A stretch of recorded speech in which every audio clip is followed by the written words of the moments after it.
Hey, what's up guys, it's your boy Januelve. Hope you guys are all having a great, phenomenal day. Look, today we're going to be talking about how to get started into real estate and 5 ways which you can get started into real estate, which I also love to talk about this. And so this is basically going to be for beginners. So if you're interested into real estate, you don't have the time or whatever it is, this video is for you. There's 5 ways which you can get started into real estate, and I'm going to be talking about it for you. But let's not forget to subscribe and like the video so that this goes out to other people, and also subscribe just for you so that you can view more content on real estate, business ideas, etc., business in general, right? The entrepreneurial life. So basically, yeah.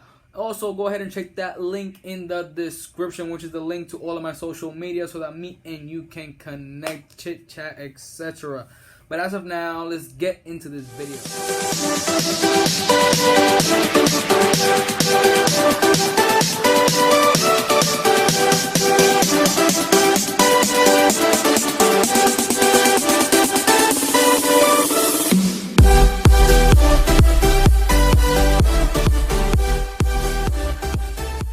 Start off as a number 1, we have buy REITs or REITs. Basically real estate investment trust. Basically this is like mutual funds in a sense, which basically you put in money, but you're not focused on the physical real estate. Like you're not really managing that physical real estate, right? But specifically, mainly they focus on commercial real estate most of the time, which is building, offices, etc. But also they are a good investment because they pay in high dividends. So actually, honestly, might be a good idea for you to invest in it. So is it a good investment? Typically, yes. And I recommend for you to invest in publicly traded REITs, because the non-publicly traded are harder to sell. Once you want to, for example, sell your percentage of what you own on the REIT, right? So basically, how would you be able to do this? You could basically go into brokerage firms of real estate, and it literally takes less than 15 minutes, probably 15 minutes tops, I would say, for you to create a brokerage account. And it doesn't have any initial cost, even though you do have to specifically obviously invest in it once you want to buy REITs, which is real estate investment trust. So in that sense, I think it is a good way for people to start investing into real estate. And yes, they do have a minimum amount for you to invest into that brokerage firm, so that they can invest into real estate for you in that sense. And that moves me on to number 2. Something I forgot to add in the last clip, which is that something that you can use, it is Fundrise, which you can invest for as little as $10, because Fundrise is in real estate investment trust. But I literally forgot about mentioning that, but that's honestly an important part, so I had to make another clip just specifically for that, and I hope it was worth it. But yeah, they pay you quarterly, and they own about $5.1 billion as of right now. It's probably gonna keep on going up, but they own $5.1 billion of real estate, so they're doing pretty well for themselves, and maybe you could get a little taste. It could go either 2 ways, but I'm gonna put it at number 2 so that you could do either or. And the thing is, first I'm going to explain the one that you need money in order to make money. And what is that specifically? I mean that you are going to invest into someone. Let's say that I want to flip a house. I have the time, I have the energy, but I don't have the capital, which means I don't have the money. Well, that's where you come in. You have the money, but you don't have the time, you don't have the energy, and you just simply don't even want to focus on real estate, but you just want to make some extra cash. Well, you see that I have that problem. The only problem that I have is the capital. you lend me the money. We agree on a certain percentage, or we agree that out of this loan that I give you, you're gonna get 5% interest, 3% interest, 8% interest, 10% interest, whatever you and the seller or you and the person agree on, or me and you agree on, right? Then I go and I fix the house and I give you your money. So basically, you're not specifically investing in real estate long term, but you are investing into somebody that is investing in real estate that flips the property, and then you just get your interest from that money. Now it could be the other way around, that you are the person that has the time, has the energy, has everything, but you just don't have the capital. And that's perfectly fine. You can literally type in on Google hard money lenders in Connecticut, and you go ahead and type in hard money lenders in Connecticut, and there, poof, you have hard money lenders in Connecticut, and you show them, you speak to them. Some will say no, some will say yes. 99% will say no, but all you need is one yes. And once you get that yes, you got your flip, you got your investment property. Maybe you will agree with the person, look, I'm gonna give you 3% of the rent. I'm gonna that the tenant is gonna give me $1,000, and I'm gonna give you 3% of that. If he agrees with it, fine. But hard money lenders specifically, they give you a certain amount of time.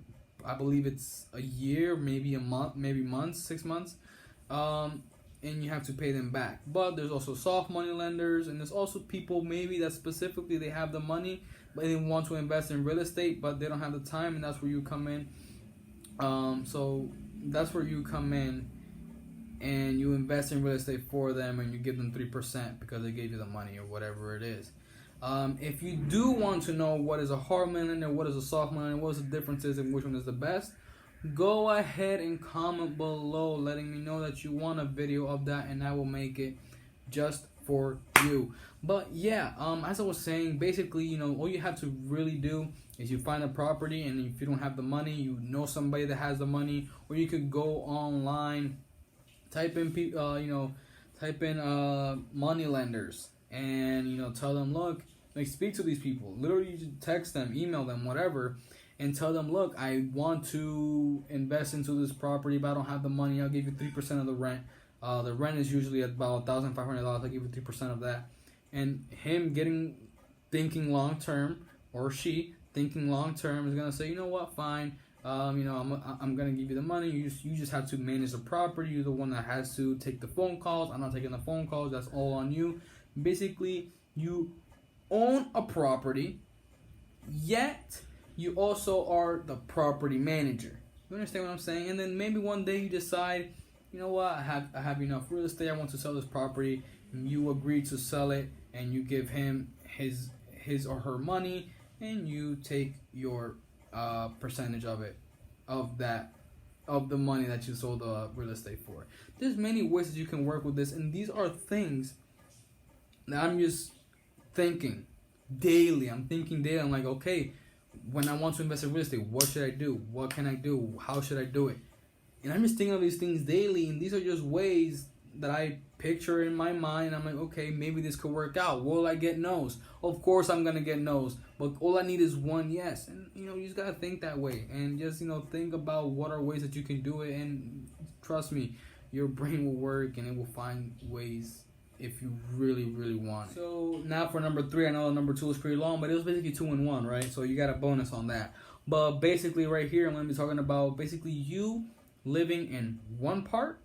Let's say it's a multifamily, you're living in one part, and then somebody running the other part. Let's say there's 2 houses. It's a multifamily, and yes, you're gonna need money for this, yes, but you're gonna take an FHA loan, which I believe is 3.5% down of the money that you put down, and basically the person is basically paying your mortgage. Because you're living on one side, you'd say living on the left side, and the person living on the right, and he pays $1,200 a month, and he gives you that money, and your mortgage, let's say, is $1,000. You put $200 in your pocket and you pay the $1,000 on mortgage. Poof, you're house hacking. You're literally just, you know, you're a homeowner occupied, because you know you're living in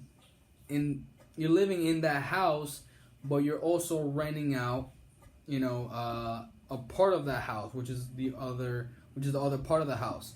So that's where, you know, you could use the house hacking method. As I said, you only gotta put like 3 or 3.5% down. So I think it is a good way in order if you want to start.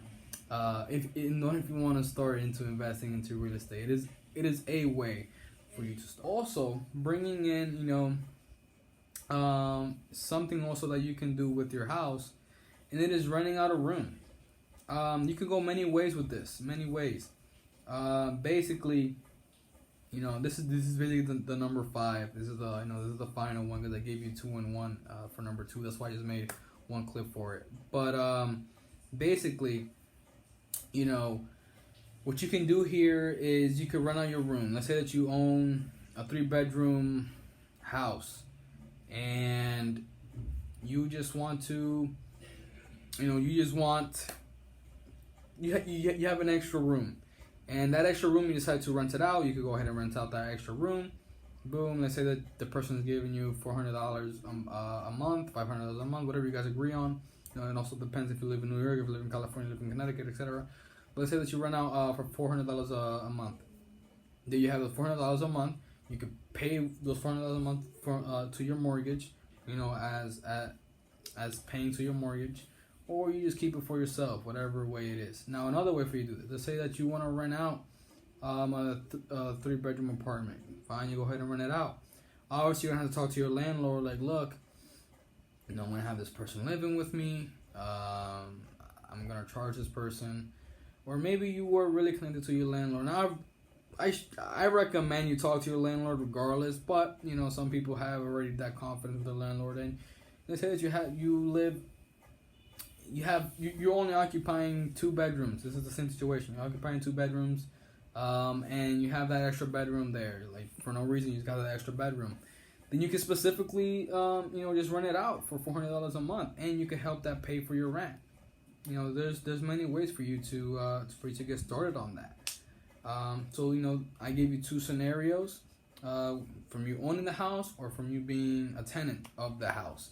So you could really go, you know, either way. There's always a way in order for you to invest in real estate if you truly want. But yeah, guys, this is the 5 ways for you to start investing into real estate, or for you to get into that real estate phenomenon, that real estate life. Those are 5 ways for you to get started. You know, there's many excuses out there. There's always going to be excuses, but your job is to find the solution.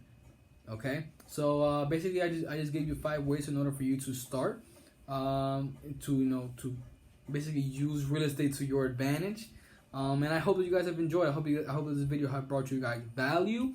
I hope that this video motivates you into investing into real estate in some way or somehow. But I hope you guys have enjoyed. Do not forget to subscribe and like the video. Also hit the notification bell so that you get notified every time we upload a video. And let's not also forget to check that link in the description below so that me and you can connect. So go ahead and check that out. But yeah, subscribe, hit the notification bell, and hit that like button. But as of now, let's get to business. Hey, you haven't subscribed, haven't hit the notification bell, so what are you waiting for? Go ahead and subscribe, hit the notification bell so you get notified every time we upload a video. Also hit that like button, but as of now, let's get to business.